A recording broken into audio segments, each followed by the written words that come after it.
آج کے شو میں رحمان بولا کا رو رو کے اعتراف جرم، اہمیت کیا؟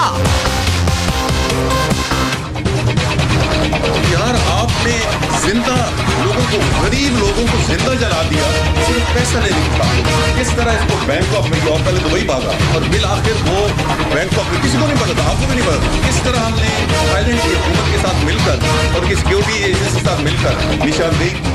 ثانیہ بلدیہ کیس کا اہم موڑ، کیا بڑے بڑے نام بے نقاب ہوں گے؟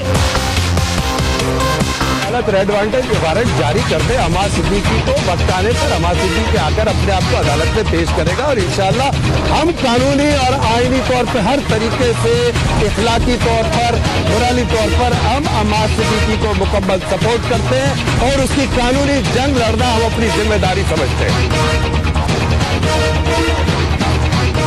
مرکزی ملزم حماد صدیقی کے دفاع میں کون کون میدان میں؟ اہم ترین ٹیسٹ کیس منطقی انجام تک پہنچنا کتنا ناگزیر؟ السلام علیکم، پس پردہ حقائق سنسنی خیز انکشافات پروگرام بے نقاب میں ہوں آپ کے ساتھ سیفان خان۔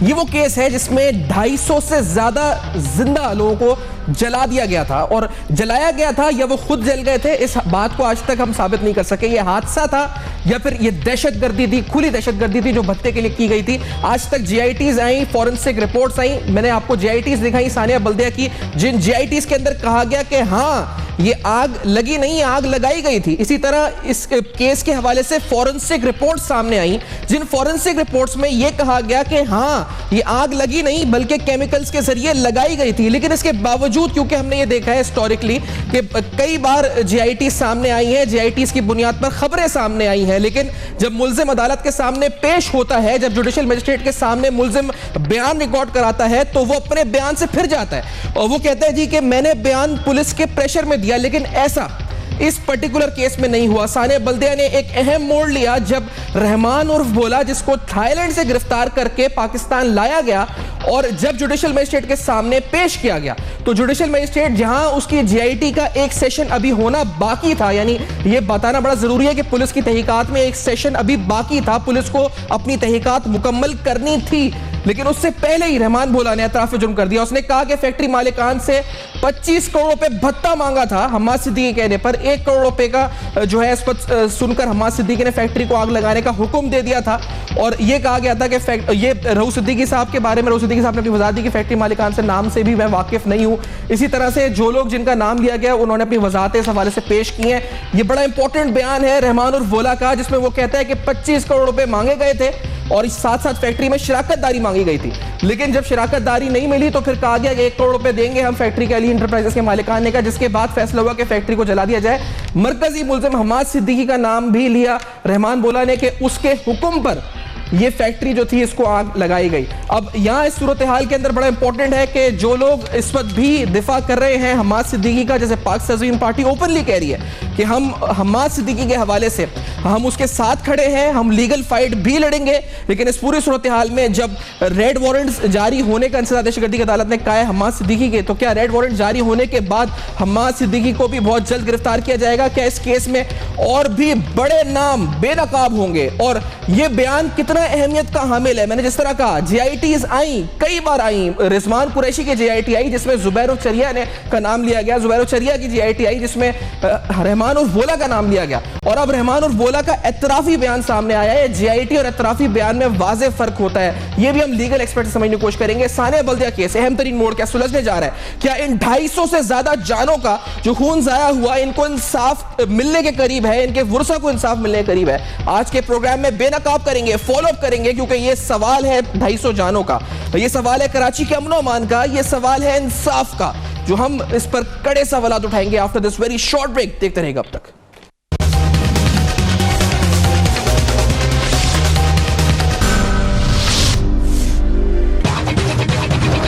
یار آپ نے زندہ لوگوں کو، غریب لوگوں کو زندہ جلا دیا صرف پیسہ لینے کے بعد۔ کس طرح اس کو بینکاک میں، اور پہلے دبئی بھاگا اور بالآخر وہ بینکاک میں، کسی کو نہیں پتا تھا، آپ کو بھی نہیں پتا تھا کس طرح ہم نے تھائیلینڈ کی حکومت کے ساتھ مل کر اور کی سیکیورٹی ایجنسی کے ساتھ مل کر نشاندہی عدالت ریڈ وارنٹ جاری کر دے عمار صدیقی کو، وقت آنے پر عمار صدیقی آ کر اپنے آپ کو عدالت میں پیش کرے گا، اور انشاءاللہ ہم قانونی اور آئینی طور پہ ہر طریقے سے اخلاقی طور پر مورالی طور پر ہم عمار صدیقی کو مکمل سپورٹ کرتے ہیں اور اس کی قانونی جنگ لڑنا ہم اپنی ذمہ داری سمجھتے ہیں۔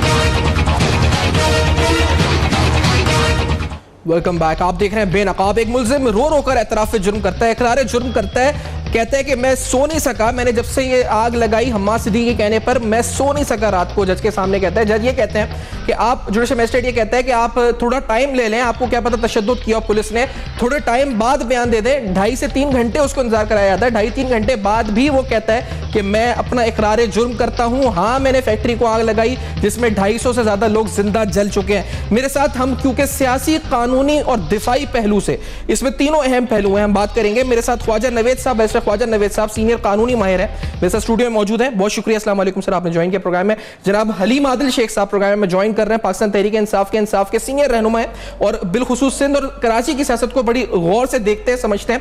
حلیم عادل شیخ صاحب کا بہت شکریہ۔ بریگیڈیئر حارث نواز صاحب دفاعی تجزیہ نگار پروگرام میں میرے ساتھ موجود، بہت شکریہ، آپ نے پروگرام میں جوائن کیا۔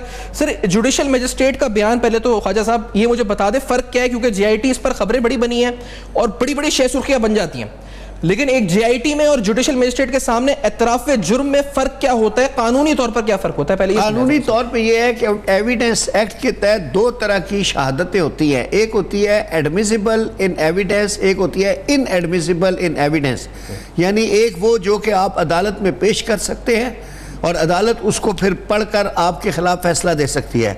ان ایڈمیسیبل ان ایویڈنس ہوتی ہے جو کہ عدالت میں پیش نہیں کی جا سکتی، مثلاً اگر آپ نے پولیس کے آگے کوئی کنفیشن کیا ہے تو، یا جس کو آپ جے آئی ٹی کہتے ہیں، جے آئی ٹی کے آگے کوئی کنفیشن کیا ہے تو وہ ان ایڈمیسیبل پیس آف ایویڈنس ہے اور عدالت کے لیے وہ بیکار ہے اور اس کی بیس کے اوپر آپ کی ذات کے خلاف کوئی فیصلہ نہیں کیا جا سکتا۔ یعنی اگر جے آئی ٹی اچھا ایڈمیسیبل ایویڈنس جو ہے، سر میں جے آئی ٹی میں کچھ بھی کہہ دیا جو عدالت کے سامنے یہ کہا جائے بعد میں جا کے کہ میں نے پریشر میں بیان دیا تھا، تو اس بیان کی لیگل حیثیت کوئی نہیں ہے؟ نہیں سر، نہ بھی کہا جائے تو بھی نہیں ہے۔ یہ تو ابھی بڑا مزے کی بات ہے کہ یہ رینجرز نے اپنے وکیل رکھ لیے ہیں اور اسپیشل پروزیکیوٹر آ گئے ہیں اور ان بیچاروں نے پتہ نہیں کہاں سے قانون پڑھا ہے، وہ عدالتوں کو کہہ رہے ہوتے ہیں کہ یہ جی جے آئی ٹی میں اس نے یہ کہا۔ میں جب وسیم اختر کی ضمانت کی درخواستیں چلاتا تھا تو وہ کہتے تھے جی جے آئی ٹی میں یہ کہا۔ ارے بھائی جے آئی ٹی میں جو بھی بیان ہوتا ہے it's an in ایڈمیسیبل piece of evidence. اب سر اس کیس پہ آتے ہوئے، people have to go to school again. Us case پہ آتے ہوئے، اچھا اس کیس پہ کیا ہے؟ یہ تو اعتراف ہے جوڈیشل میجسٹریٹ۔ ہاں جوڈیشل میجسٹریٹ کے آگے جو آپ بیان دیتے ہیں وہ ایڈمیسیبل پیس آف ایویڈنس ہے، اور اگر وہ ثابت ہو جائے جج کے آگے کہ یہ والنٹریلی کیا ہوا بیان ہے، والنٹریلی مین رضاکارانہ، تو alone that statement is sufficient for conviction۔ اور اگر اس کے ساتھ تھوڑی سی کوربریشن مل جائے، کوئی ریکوری، کوئی سرکمسٹانشل پیس آف ایویڈنس یا کوئی ایک آئی وٹنس، تو پھر تو 100% سزا کا کیس ہوتا ہے۔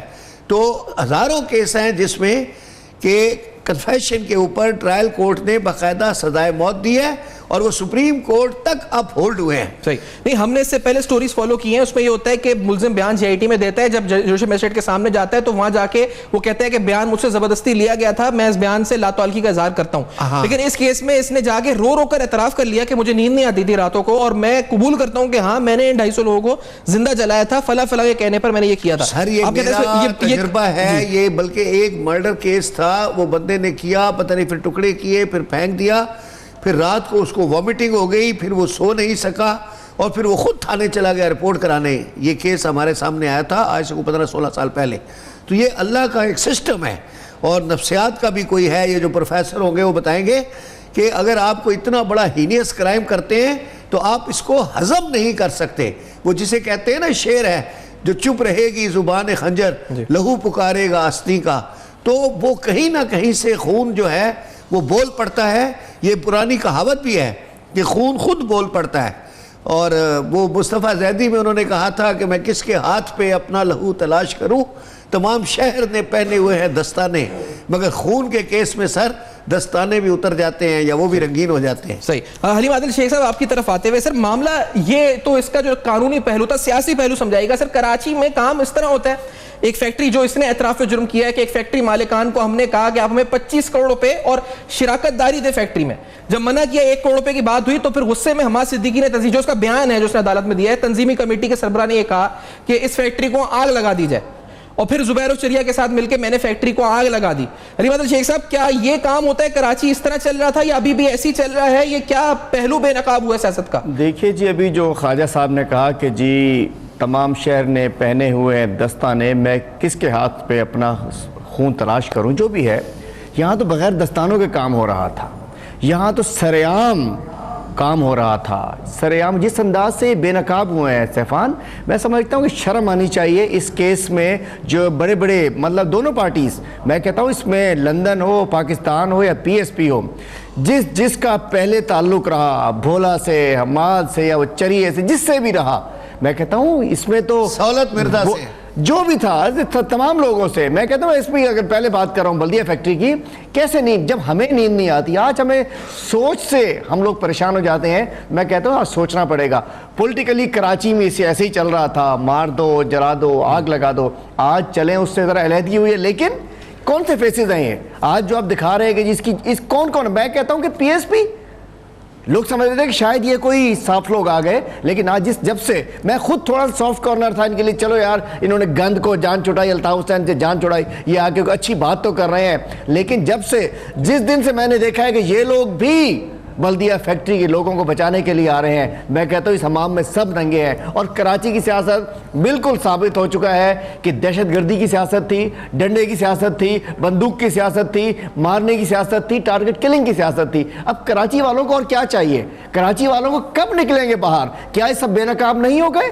اور کیا چاہیے ان کو؟ آج اگر رحمان بھولا بات کر رہا ہے, ایسا بھی جھوٹ کوئی نہیں بولا کرتا, دنیا کو پتا ہے یہ وہ سچ ہے, یہ وہ سچ ہے کہ سب کو معلوم ہے, اس شہر کراچی کو معلوم ہے کس نے انہیں مارا ہے, کس نے آپس کی لڑائیوں میں کون لوگ مرے ہیں, آپس میں مرے ہیں. آج بھی بڑے بڑے معصوم چہرے لے کے ایسے آپ کے میڈیا پہ کانفرنسز کر رہے ہوتے ہیں, بڑی بڑی مسکین سے چہرے بنا کے, وہ بھائی نے کرایا, اس نے کرایا. ارے بھائی وہ تو وہاں بیٹھا تھا, کرنے والے ہاتھ تو یہی ہیں, کرنے والے لوگ تو یہی ہیں, ان کا دماغ استعمال ہوا, ان کی پلاننگ استعمال ہوئی. کہیں بھی ہو آج کراچی کے لوگوں کو سوچنا پڑے گا.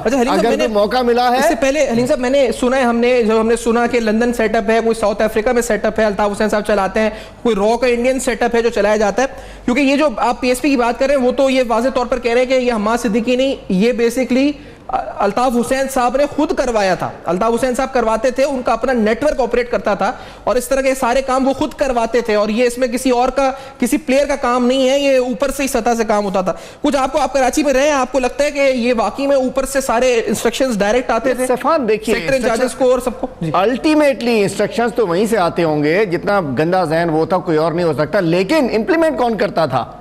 امپلیمنٹ کس نے کیا؟ میں کہتا ہوں کہ یہ اتنا گندا کیس تھا بلدیہ فیکٹری کا, اس کے لیے یہ اپنے لوگوں کو بچانے کے لیے آ رہے ہیں.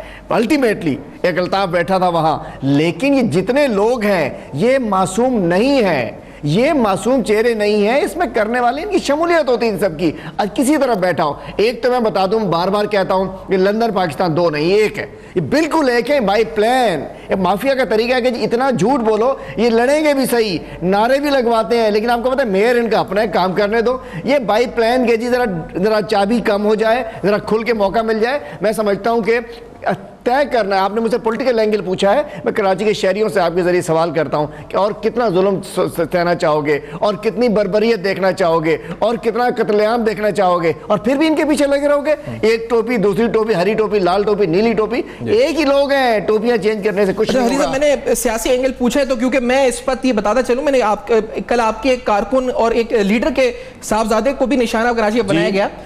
مجھے ہم ابھی تحقیقات ہوگی کسی جماعت کا تعلق ہے, پرسنل ہے, بزنس ہے, یہ تو ہم نہیں کہہ سکتے حتمی طور پہ, لیکن یہ کراچی کی یہ شارع فیصل پر ہی ہوا تھا مین واقعہ. میں سمجھتا ہوں جی مین کل ہمارا تھا ایک انصاف ہاؤس میں کنونشن تھا, ورکر کنونشن 25 دسمبر کے حوالے سے, وہاں سے وہ نکلا ہے بچہ ہمارے, حسن دئی صاحب ہمارے ہیں عہدیدار, ان کا بیٹا خود بھی ہمارا یوتھ کا ورکر تھا ہمارا, وہاں سے نکلا ہے. اس نے اپنا اسکارف لیا ہوا تھا, ٹوپی پہنی ہوئی تھی.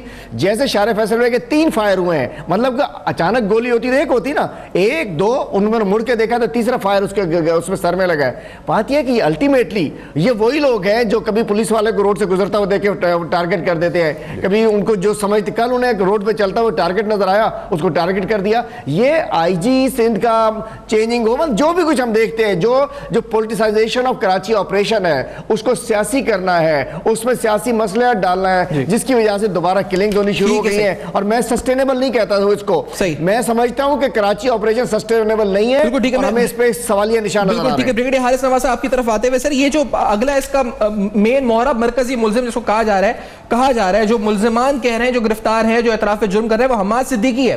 اب حماد صدیقی کے حوالے سے بریگیڈیئر حارث نواز صاحب آپ کی کیا اطلاع, کیا گرفتار کیا جائے گا؟ رینجرز مطلب active ministry of interior Interpol کو لکھے گی, کیونکہ انسداد دہشت گردی کی عدالت نے کچھ روز قبل یہ کہا ہے انٹیریئر منسٹری کو کہ ریڈ وارنٹس جاری کیے جائے. کس طرح, کیا اس طرح گرفتاری ہوگی یا نہیں ہوگی؟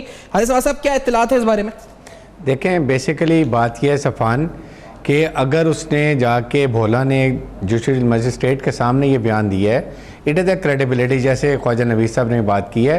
اب بات یہ ڈیپینڈ کرتی کہ پہلے تو آپ یہ کو ریلیٹ کریں کہ باقی ایویڈنس جو ہیں, جو جے ٹی کے تھے, جو اور ایویڈنس ہیں, انہوں نے کیا اسٹیٹمنٹ دی ہیں. آپ کو پہلے اپنے آپ کو سیٹسفائی کرنے کی ضرورت ہے, اور اس کے بعد آئی ایم شیور کہ اگر یہ کنفرم ہو جاتا ہے کہ حماد صدیقی از اے کرمنل اور وہ اس میں انوالو ہے, تو ضروری بات ہے کہ اس کے ریڈ وارنٹ جائیں گے اور اس پہ کوئی کمپرومائز نہیں ہوگا. سیکنڈ بات یہ افسوس کی بات یہ ہے کہ کتنا عرصہ گزر گیا, اس پہ انصاف کیوں نہیں ملا 250 فیملیز کو. وہ ان بیچاروں کے گھروں میں دیکھیں کتنی ماتم بچا ہوا ہے, ان کی ایگنی ہے, پلائٹ ان کی دیکھیں. لیکن مجھے یہ بھی حیرانی کہ 250 لوگ خاموش کیوں بیٹھے ہیں. یہ موقع ہے, آپ نکلیں, اپنے اظہار کریں کہ آپ کی کیا گریونسز ہیں, کیوں آپ کو انصاف نہیں ملا. آپ کو انصاف کس نے دینا ہے؟ حکومت نے دینا ہے, جوڈیشری نے دینا ہے, لا انفورسمنٹ ایجنسی نے دینا ہے. تو آپ اس کے لیے کھڑے تو ہوں, بات تو کریں. آپ خاموش ہو کے بیٹھے رہیں گے, کچھ بھی نہیں ہوگا. اور اس کے ساتھ ساتھ دیکھیں کتنا ڈیلے سسٹم ہوا ہے. کوئی بھی ہو, میں یہ کہتا ہوں, میں کسی کا نام نہیں لیتا, جو اس میں انوالو ہے اس کو آپ کو کلیئر ایکسپوز کرنے کی ضرورت ہے. لیکن وہ انصاف کی بات تو جب کریں گے نا بریگیڈیئر صاحب, جب کچھ ثابت ہو. 4 سال سے یہ سوال کا جواب آپ کیوں نہیں ثابت ہوا؟ یہ سوچیں نا, آگ لگائی گئی تھی, آگ لگی تھی, فورنسک رپورٹ میں ہے, جی آئی ٹی میں ہے, لیکن ابھی تک یہ ثابت ہوگا پہلے کہ بھئی یہ آگ لگائی گئی تھی. 4 سال میں کیوں ثابت نہیں ہوا؟ کون اس کے لیے رسپانسیبل ہے؟ کس نے اس کو ڈیلے کیا ہے؟ کیا لا انفورسمنٹ ایجنسی شامل ہے, پولیس شامل ہے, کوئی اور شامل ہے, انٹیلیجنسی شامل ہے, پولیٹیکل انفلوئنس ہے, کون ہے؟ یہ کس نے معلوم کرنا ہے؟ یہ it's a responsibility of the government, جس نے عوام کو انصاف مہیا کرنا ہے. اور اس کے بعد یہ کیس جوڈیشری میں جائے گا. اس کو تو امیجیٹ تو ایک ایگزامپل ہونی چاہیے تھی پورے پاکستان کے لیے, کراچی کے لوگوں کے لیے. کون انوالو ہے, کتنا بڑا ظلم ہے. آپ مجھے بتائیے کن کے گھروں کے جو ارننگ ممبر سے وہ چلے گئے, بچے, ان کی لیڈیز, ماں باپ, بچے, جو اس میں آپ دیکھیں نا, کیسے یہ انصاف نہیں ملا. اس کا ذمہ دار کون ہے؟ جی آپ کو اکاؤنٹیبل کرنے کی. تو یہ پھر حارث نواز صاحب حماد صدیقی, جس کو ہم اب دکھا بھی رہے ہیں بار بار, جس کے بارے میں یہ شخص کہتا ہے کہ حماد صدیقی کو 25 کروڑ روپے کی آفر جب ہوئی اس نے نہیں مانا, اور 1 کروڑ روپے پھر مالکان نے کہا, پھر اس نے کہا نہیں جی آپ فیکٹری کو آگ لگا دیں. یہ وہ شخص ہے حماد صدیقی. تو اس کا کیا ہوگا حارث نواز صاحب کی گرفتاری ہونے والی ہے, کچھ ہوگا اس بارے میں؟ کیا ہوگا؟ بالکل ہوگا. یہ میں آپ کو بتاؤں, ابھی میں پرسنلی جانتا ہوں رینجرز کو, ڈی جی رینجرز کو, جو نئے آئے ہیں. He is a very upright officer, اور بالکل اس میں کوئی کمپرومائز نہیں ہوگا. اٹ از میرے خیال میں ٹیسٹ کیس ہونا چاہیے تمام کے لیے, حکومت کے لیے, جوڈیشری کے لیے, لا انفورسمنٹ ایجنسیز کے لیے, جے آئی ٹی کے لیے, کہ اس کو دودھ کا دودھ پانی کریں. اور اس کے بعد اگر حماد صدیقی انوالو ہے تو اس کو لے کر آئیں, اور اس کے پیچھے کون محرکات ہے سب کو لے کر آئیں. لیٹس ناٹ کہ ایک قوم پکڑ کے ٹارگٹ کریں, باقی جو پیچھے جو ایکچولی ایگزیکیوٹرز ان کو بھی تو پکڑیں, جو پلانرز ان کو پکڑیں. ابیٹمنٹ کیا ہوتی ہے, بھٹو صاحب کو پھانسی کس بات کی ہوئی تھی؟ تو ان چیزوں میں ہمیں دیکھنے کی ضرورت ہے, اور اس کے اوپر کوئی کمپرومائز نہیں کرنا چاہیے. چاہے یہ پیپلز پارٹی ہو, چاہے یہ ایم کیو ایم ہو, یا پی ایس پی ہو, یا لا انفورسمنٹ ایجنسیز ہوں, جو بھی انوالو ہے میرے خیال میں. اور اسپیڈی جسٹس کیا کہ تبھی فیصلہ ہوگا کہ اگر امیڈیٹلی ان لوگوں کو انصاف ملے اور آئندہ کے لیے ڈیٹرنٹ ہو. اسی لیے فوج چلتی ہے کہ ہم ڈیٹرنس پہ بلیو کرتے ہیں. بالکل ٹھیک ہے سر, یہیں تک رکنا نہیں چاہیے حماد صدیقی تک, اس کے پیچھے جانا چاہیے نا کہ حماد صدیقی بلا کے بند کر دیں. وہ بھی ایک مہرا تھا نا, بھولا بھی ایک مہرا تھا, وہ چریا بھی ایک مہرا تھا. اصل دیکھیں آرڈرز کس نے دیے, پلان کے. اور رؤف صدیقی صاحب کا جو نام ہے نا, یہ بڑے بھولے بھالے چہرے لے کے چشمے لگا کے آ جاتے ہیں. میں کہتا ہوں یہ سب انوالو ہے, یہ اس کا شامل ہے, یہ اس کا حصہ ہے, کسی کو معاف نہیں کرنا چاہیے. ماجی جی فیصل چلاتے ہیں, یہ کردار ہے. ایسا مجھے ایک بریک کی طرف بڑھنا ہے سلیم صاحب, لیکن یہ جی آئی ٹی کی جو رپورٹ اس پر ہے, میں یہ آپ کو بتاتا چلوں کیونکہ میں دکھاؤں گا اس سے کچھ اقتباس آپ کو دکھاؤں گا. اس رپورٹ سے کچھ چیزیں آپ کو ہم ضرور دکھائیں گے. اس رپورٹ کے کچھ حصے جی آئی ٹی کی رپورٹ کے, فیکٹری کا نقشہ ہے, اس میں ایک فورنسک رپورٹ بھی اٹیچڈ ہے.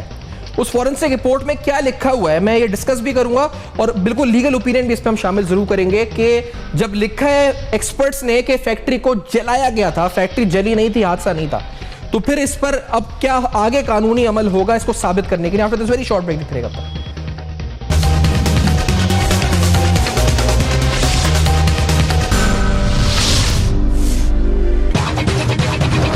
یار آپ نے زندہ لوگوں کو, غریب لوگوں کو زندہ جلا دیا, صرف پیسہ نہیں نکلا. کس طرح اس کو بینکاک میں, اور پہلے دبئی بھاگا اور بالآخر وہ بینکاک میں, کسی کو نہیں پتا تھا, آپ کو بھی نہیں پتا تھا, کس طرح ہم نے تھائیلینڈ کی حکومت کے ساتھ مل کر اور کی سیکیورٹی ایجنسی کے ساتھ مل کر نشاندہی کی. عدالت ریڈ وارنٹ کے وارنٹ جاری کرتے عمار صدیقی کو وقت آنے پر عمار صدیقی آ کر اپنے آپ کو عدالت میں پیش کرے گا, اور انشاءاللہ ہم قانونی اور آئینی طور پہ ہر طریقے سے, اخلاقی طور پر, مرالی طور پر ہم عمار صدیقی کو مکمل سپورٹ کرتے ہیں, اور اس کی قانونی جنگ لڑنا ہم اپنی ذمہ داری سمجھتے ہیں. Welcome back. آپ دیکھ رہے ہیں بے نقاب. بے نقاب میں ہم بے نقاب کر رہے ہیں امپورٹنٹ ترین وہ تمام پہلو ثانیہ بلدیہ کیس کے, جب ایک ملزم رو رو کر اعتراف جرم کرتا ہے, کہتا ہے میں سو نہیں سکا اس فیکٹری کو آگ لگانے کے بعد سے. انتہائی اہم پہلو اعتراف جرم جوڈیشل مجسٹریٹ کے سامنے ہوا, جی آئی ٹی میں نہیں ہوا, جس کی ہم نے قانونی پہلو بھی آپ کو سمجھایا ہے. اور جی آئی ٹی کے اندر یا پھر جو مختلف انویسٹیگیشن رپورٹس دوران تفتیش پیش ہوئی اس کیس کی, جس 4 سال سے جو چل رہا ہے, جس طرح آپ دیکھ رہے ہیں ایک باقاعدہ نقشہ فیکٹری کا لے آؤٹ پیش کیا گیا, پھر اس فیکٹری میں لگنے والی آنکھ کو فورنسک ایجنسی سے, فورنسک انسٹیٹیوٹ سے ریسرچ کروائی گئی کہ آخرکار یہ آگ لگی تھی یا لگائی گئی تھی. اور یہ بڑا امپورٹنٹ سوال ہے کیونکہ اس رپورٹ کے اندر بھی یہ لکھا گیا کہ یہ آگ لگائی گئی تھی کیمیکلز کے ذریعے, یہ لگی نہیں تھی. لیکن اس رپورٹ اور ایسی کئی جی آئی ٹیز آنے کے باوجود اب تک یہ بات ثابت کیونکہ ہونی ہے. خواجہ نوید صاحب, ان رپورٹس کی اہمیت کیا ہوتی ہے؟ جس طرح آپ نے کہا کہ جی آئی ٹی ہوتا ہے یا آئی او سی رپورٹ ہوتی ہیں, سر یہ کہتی ہیں کہ ہوئی ہے اور معاملہ ثابت تو ابھی تک نہیں, 4 سال ہو جاتے ہیں, اتنے طریقے سے چلتے ہیں. بات یہ ہے کہ اب یہ ٹرینڈ ختم ہونا چاہیے. یہ 4 سال تک وہ انویسٹیگیشن دبا کر رکھتے ہیں اپنے پاس, اور انویسٹیگیٹنگ آفیسر جو ہے وہ ڈیسائیڈ کرنے بیٹھ جاتا ہے کہ یہ انوسینٹ ہے اور یہ گلٹی ہے, اور 4 سال ودہولڈ کر کے رکھتے ہیں چالان کو. اور جب اتنے دوران کیا ہوتا ہے, سیاسی حالات بدل جاتے ہیں اور ملزم جو ہے وہ مدعی بن جاتا ہے, مدعی ملزم ہو جاتا ہے, یہ سارے سلسلے ہو جاتے ہیں. کون دبا کے رکھتے ہیں بات یہ انویسٹیگیٹنگ آفیسر, تحقیقاتی ادارے, جو تحقیقاتی تفتیشی افسر جو ہوتے ہیں. میرا کہنا یہ ہے, یہ آپ کے وساطت سے میں یہ کہنا چاہتا ہوں کہ جو قانون ہے وہ یہ ہے کہ جس شخص کے خلاف پریما فیسائے ایویڈنس آتی ہے, جو تفتیشی ادارہ ہے اسے چاہیے کہ اس کا چالان بنا کے عدالت میں پیش کر دے. یہ کام جج کو کرنے دیں کہ کون گلٹی ہے کون نہیں ہے. اگر یہ سارا کام آئیو نہیں کرنا ہے کہ کون گلٹی ہے کون نہیں ہے, تو پھر جج صاحب کیا کریں گے؟ تو میری گزارش ہے آپ کے تھرو کہ برائے مہربانی, جو آپ کو 14 دن کا ٹائم دیا گیا ہے, پھر 3 دن کا گریس پیریڈ ہے, آپ 17 دن میں اپنی تفتیش مکمل کریں. اے ٹی اے کے کیسوں میں 7 دن کا ٹائم ہے, آپ اپنی تفتیش مکمل کریں, اور تفتیش مکمل کر کے یہ کام جج صاحب کو کرنے دیں. آپ جج نہ بنیں, آئیو جج نہ بنیں. نہیں, آئیو جو اینڈ میں ریکمنڈیشن لکھتا ہے کہ بھئی حد, وہ تو ریکمنڈیشن کے 2 جملے ہوتے ہیں کہ شواہد کی بنیاد پر ملزم کے خلاف جرم بخوبی ثابت ہے, لہٰذا مثل سپرد عدالت کی جاتی ہے اور ملزم کا چالان کیا جاتا ہے. یہ آخری 2 جملے ہوتے ہیں. جس طرح کرائم کی ہر خبر میں لکھا ہوتا ہے نا کہ پولیس مصروف تفتیش ہے, یا ہر بجٹ کا آخری جملہ یہ ہوتا ہے کہ اس کا بوجھ غریب آدمی پر نہیں پڑے گا. ٹھیک ہے, میں جو کچھ جملے روایتی سوال آپ سے پوچھنا چاہتا ہوں خواجہ صاحب, جو لوگ متاثر ہوئے ان کے ورثہ کے لیے پوچھنا چاہتا ہوں, کیونکہ جب ایک جی آئی ٹی آتی ہے اس میں کہا جاتا ہے کہ ہاں فیکٹری کو جلایا گیا, رضوان قریشی کی جی آئی ٹی آتی ہے, وہ نام لیتا ہے زبیر چریا کا اور اس کا ان کا رحمان بولا کا. پھر اس کے بعد فورنسک رپورٹس آتی ہیں, وہ کہتی ہیں ہاں فیکٹری کو جلایا گیا, اور آج اعتراف جرم آ جاتا ہے. اب ثابت ہو گیا کہ جلایا گئی تھی فیکٹری, اب کہیں گے کہ حادثہ تھا یا نہیں تھا, ثابت ہونا ہے. جب جج صاحب کوئی کیس کا فیصلہ کرتے ہیں تو اس میں ایشوز یعنی پوائنٹس فار ڈیٹرمینیشن بناتے ہیں. تو پہلا پوائنٹ جو ڈیٹرمینیشن یہ ہوگا کہ whether this fire was accidental or it was made, یعنی لگائی گئی ہے. تو جج صاحب اس پہ جو بھی ایویڈنس ریکارڈ کریں گے پھر وہ اپنا آنسر لکھیں گے کہ مائی آنسر از پازیٹیو یعنی پلس کہ یہ آگ لگائی گئی ہے.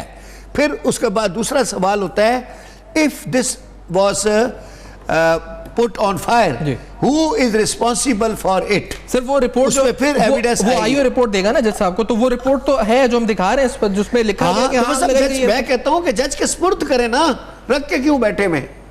نہیں سر, یہ جج کے ریکارڈز میں ہے, تبھی یہ عدالت کے ریکارڈ سے ہم نے بھی تو حاصل کی ہے اس پر جو ہم دکھا رہے ہیں اسکرین کے اوپر, یہ عدالتی ریکارڈ سے ہم نے حاصل کی ہے, اس رپورٹ میں ہے. پھر اس کے علاوہ اب تو اعتراف جرم ہو گیا ہے. آپ کو لگتا ہے کیا ہے کیس جلدی منطقی انجام پہ پہنچے گا یا پھر ابھی بھی ٹائم لگے گا؟ 4 سال گزر چکے ہیں, کیا آپ کو لگتا ہے؟ اسپیکولیشن نہیں کرنا چاہتے, نہ عدالت پہ انفلوئنس ہونا چاہتے, لیکن آپ کا لیگل ایکسپیرینس کیا کہتا ہے اس بارے میں؟ سر لیگل ایکسپیرینس تو یہ ہے کہ آصف زرداری کے کیس 11 سال تک چلتے رہے اور آخر میں بری کر دیے گئے.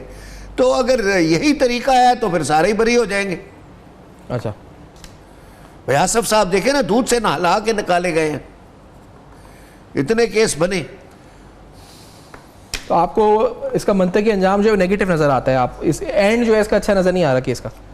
مطلب اگر اسی طرح چلتا رہا تو کچھ بھی نہیں ہونا. مرنے والے مر گئے بیچارے, جو بچے یتیم ہیں وہ کیس کا فیصلہ سنتے سنتے جوان ہو جائیں گے, چاہے گلیوں میں گھوم کے ہو, چاہے بھیک مانگ کے ہو, چاہے جس طرح بھی ہو. صحیح. اب بڑا امپورٹنٹ سوال حلیم عادل بچے جوان ہو جائیں گے, بس ختم ہو حلیم جائے عادل گا. شیخ صاحب آپ کی طرف بڑا امپورٹنٹ سوال. سر یہ سب ہوتا تھا, اب یہ 4 سال پہلے کا واقعہ ہے, ٹھیک ہے ہوتا تھا. آپ سیاست آج دیکھ رہے ہیں کراچی کی, ابھی بھی یہی حالات ہیں کیا؟ ابھی بھی ایسا ہے, اب کم ہے یا اب چھپ گئے ہیں, ہے اتنا ہی نظر نہیں آ رہا, یہ ظاہر نہیں ہو رہا؟ حلیم عادل شیخ صاحب کیا کراچی ویسے ہی ہے؟ کیا آپ کو لگتا ہے کیا حلیم عادل شیخ صاحب اس بارے میں؟ جی کراچی ویسا تو نہیں ہے, لیکن یہ جو خاموشی ہے کسی مجھے بہت بڑے طوفان کا پیش خیمہ بھی لگتی ہے.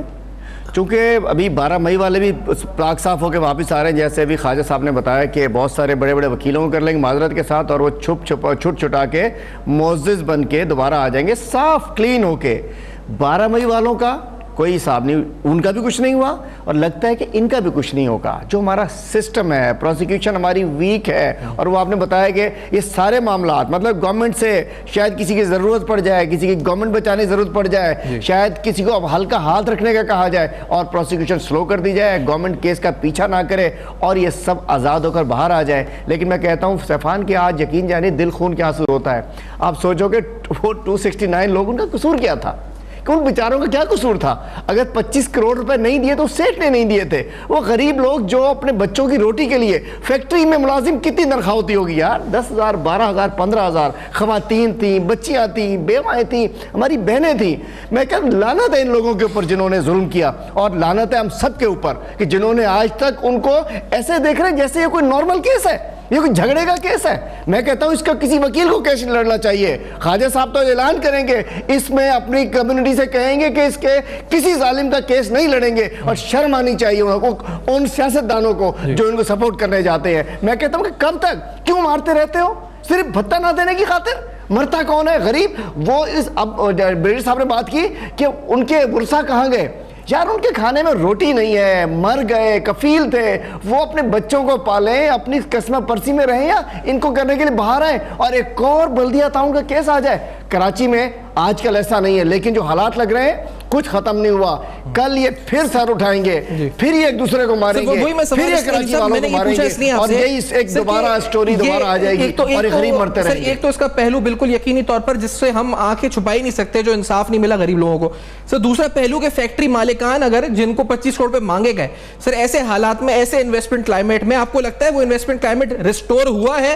کوئی فیکٹری لگائے گا, سوچے گا لگانے کا ان حالات میں جب اس سے فون کر کے بولا جائے کہ 25 کروڑ روپے دو یا پارٹنرشپ دو فیکٹری میں, ورنہ تمہاری فیکٹری لوگوں سمیت جلا دی جائے گی؟ یہ ابھی بھی ہے ڈر یہ انویسٹمنٹ کلائمیٹ میں؟ دیکھیے سیفان, ہم بھی لوگوں سے ملتے ہیں, لوگ ہم سے ملتے ہیں, ڈسکشن کرتے ہیں, ایک خوف کا عالم ہے.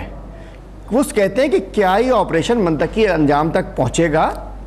کیا یہ آخری دہشت گرد کے خاتمے تک یہ آپریشن جاری رہے گا؟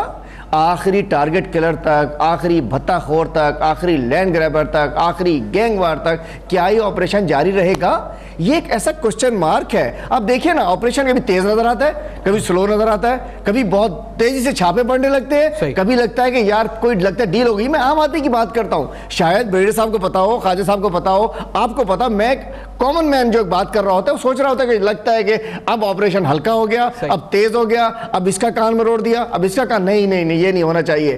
بات یہ ہے کہ اگر آپ چاہتے ہیں کہ آج کراچی کی بزنس کمیونٹی کا, انویسٹر کا اعتماد اگر ریسٹور ہو, تو آپ کو بتانا پڑے گا اسٹیبلشمنٹ کو کہ ہم آخری دہشت گرد کے خاتمے تک آپریشن جاری رکھیں گے اور کراچی کا ماحول بحال کریں گے. لیکن ابھی تک کلیئر نہیں ہے, کوئی مطمئن نہیں ہے. سٹیٹمنٹ ہے یہ بالکل ایگزیکٹلی ان الفاظ میں آرمی چیف جب کراچی نئے آئے, انہوں نے کہا کہ پائیدار امن تک, الفاظ ان کے تھے, میں ان کو کوٹ کروں, پائیدار امن تک جو ہے کراچی آپریشن جاری رہے گا. یہ اس سے پہلے بھی سٹیٹمنٹس دیا چکی ہیں. حارث صاحب, یہ آپ کو لگتا ہے کہ سٹیٹمنٹس اب اس بات آگے تھوڑی بڑھے اور ایسے کیسز بالخصوص ان کو یا تو ملٹری کورٹس لے جایا جائے, کس طرح ان کو منطقی انجام ہو؟ دیکھیں بیسیکلی بالکل مجھے کوئی ڈاؤٹ نہیں ہے کہ جو آرمی چیف نئے آئے ہیں, پالیسی وہی رہے گی, وہی اینٹی کرپشن کے خلاف بھی پالیسی رہے گی, منی لانڈرنگ کے خلاف بھی رہے گی, کیونکہ نیکسس ہے terrorism, money laundering, corruption, it has to be broken. اس کے لیے بہت کام ہوا ہے, بہت سیکریفائس ہوئی ہے, اور آئندہ یہ چلتا رہے گا. اور اسی طرح ڈی جی رینجرز جو ہیں, میں ان کو بھی, جو میں نے آپ کو بتایا کہ وہ بہت ہی پروفیشنل آفسر ہیں, اور وہ بھی آپ کو منطقی انجام تک لے کے جائیں گے. بات یہ ہے, پرابلم جہاں پر آتی ہے کہ اس وقت پارٹی مفادات, ذاتی مفادات, بزنس مفادات, جسٹ کیپ دم سائڈ. اس خاص طور پہ ایک کیس کے اندر اگر آپ یہ سمجھتے ہیں فیڈرل گورنمنٹ کے جی ہمیں یا پیپلز پارٹی کو ایم کیو ایم کی ضرورت پڑے گی, یا کیونکہ الیکشنز آ رہے ہیں M N A M P A کی ضرورت ہے, گورنمنٹ کمزور ہو رہی ہے, پاناما لیکس کی پرابلم ہے, ہماری یہ جو مسئلے ہیں نا, ان کو سائڈ پہ کرنے کی ضرورت ہے. ضرورت یہ ہے. بہت شکریہ, میں حارث صاحب کا ٹائم اپنے اختتام پر پہنچا. معذرت خواہ ہوں, حارث عواد صاحب, حریم عادل شیخ صاحب, خواجہ نوید صاحب نے جوائن کیا ہے. سیاسی مصلحتیں آ جائیں گی آڑے, کاروباری مصلحتیں, معاشی مصلحتیں, انصاف ہوگا, ہم عدلیہ پر پورا یقین رکھتے ہیں. لیکن جو پروزیکیوشن نظام, جو اسپت پروزیکیوشن نظام, جو افسران پروزیکیوشن کریں گے, انویسٹیگیشن کریں گے, اس کیونکہ 4 سال سے انویسٹیگیشن آگے بڑھتی ہے, پھر رک جاتی ہے, پھر بڑھتی ہے, پھر رک جاتی ہے. کیا حماد صدیقی گرفتار ہوگا؟ کیا دیگر معاملات اس کیس کو سلجھائیں گے, منطقی انجام تک پہنچائیں گے؟ یہ سارے سوالات بے نقاب کیے ہیں. فیڈ بیک ضرور لکھیے گا, دیکھتے رہے گا اب تک.